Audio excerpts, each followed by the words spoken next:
Now, if you're watching on your computer, just make sure you can get us on your local cable provider. Go to u2america.com, enter your zip code, find out where you can find us locally. I'm Dr. Gina. Welcome back to America Trends. The president and Donald Trump giving alternating speeches where they pretty much bash each other. First, Donald Trump called out Hillary and the Obama administration for failing to name the threat of radical Islamic terror. Then the president mocked Trump and said, labels don't matter. Trump responded at a rally in North Carolina, then with this. And I watched President Obama today, and he was more angry at me than he was at the shooter. And many people said that. One of the folks on television said, boy, has Trump gotten under his skin. But he was more angry, and a lot of people have said this, the level of anger, that's the kind of anger he should have for the shooter and these killers that shouldn't be here. Well, the president does seem to be aiming his anger in the wrong places, and somebody who's fired up about this is my next guest, good friend of America Trends, Barry Nussbaum. Barry, welcome back to the show. The Orlando killer pledged loyalty to ISIS and was yelling his support, in fact, for ISIS as he was slaughtering men and women in the Pulse nightclub. An ISIS attack on America. They're very proud of that. They took credit. Clearly, yet another battle fought and won by the terrorists against America on our own soil, Barry. Why doesn't everyone agree on that point alone? Like, if we can't even agree on the first point, how are we ever going to come to any real resolution? You know what I keep thinking about historically, Gina, is go back to 1941. The Imperial Japanese Navy destroyed most of the American Navy at Pearl Harbor. Can you imagine if President Roosevelt, Franklin Roosevelt, had gone before Congress and said, well, you know, certain elements of Japan have a grievance with the United States. We don't want to call it war.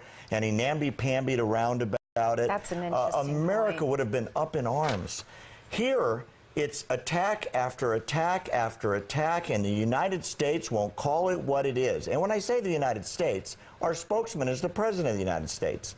He either leads or he follows. And in this case, I can't figure out what his intention is other than to make sure nobody antagonizes the terrorists. I like the lead and follow part. Can we just go ahead with the get out of the way part? Yeah, well, I was going to suggest that, but we have till January to get him out of the way. Yeah.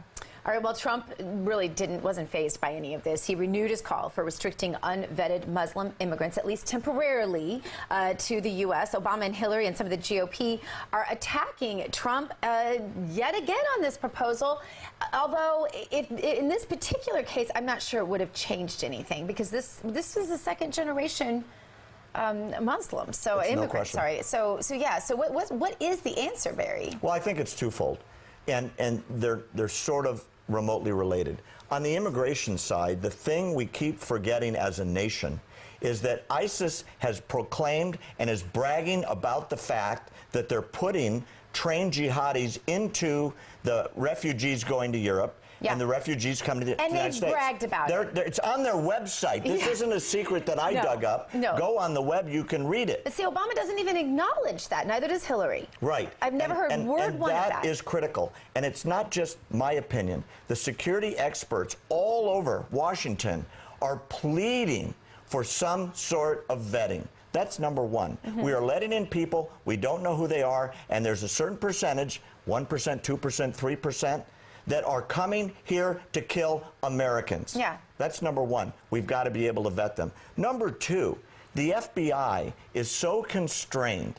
Look, they had this killer under interrogation twice. Why? Because his coworkers turned him in, because he was talking about the value of jihad and how killing Americans might advance the Islamic fundamentalist cause. Right. His coworkers panicked. What did they do? They're good Americans. They went to the FBI. What did the FBI do? Well, there's no evidence. They let him go. Right? We have got to declare war on the people that have already declared war on us, so we can do something about it and turn loose the FBI and turn loose the NSA and turn loose police departments. Enough of this political correctness. They've declared war on us. Yeah. We, so far, are acting like, as Obama has called it repeatedly, either workplace violence or a deranged person. I mean, with that definition, everybody that ever kills anybody's deranged. That's true. But these people are following a plan drawn up in Syria and Iraq to come here and kill you and me if they can get away with it. Exactly. And if they can recruit people here to do it, like this guy in Orlando, that's exactly what they're going to do. The father's been acting a bit erratically, in my opinion. I don't know what you think about it, but he's said some sort of bizarre things. One of those was he said, "My son and the 49 innocent people are all victims of terrorism." This guy, I noticed, is like taking a little bit of a turn where he's trying to seem rah-rah American, that he loves America. Is this because he knows something and is hiding it? Oh, absolutely. He's an astounding spin doctor and a major liar. This is a guy who has been, for his whole political career, a very strong supporter of the Taliban in Afghanistan. And he fancies himself as the future president of Afghanistan. Which where does that even come from? Well, he's from there, and he's connected there, and he's raised money to put the Taliban back in power. Don't forget, the Taliban is as radical as ISIS. Yeah. That's the group that was killing women for teaching in schools. They'll kill every homosexual they can find. They'll beat a woman for committing adultery and let the man go. I mean, it's all the bad stuff. That's who they are. Throw homosexuals off of buildings. That's what they do. Yeah. That's the dad. And the dad called his own son a slang term for gay called fag, and I can't believe that this isn't getting more play in the mainstream media. Yeah, and you know what it could be, and psychologists are already talking about this, that the son wanted to redeem himself in the eyes of his father. So the son was gay, probably. It's fairly obvious from what's come out.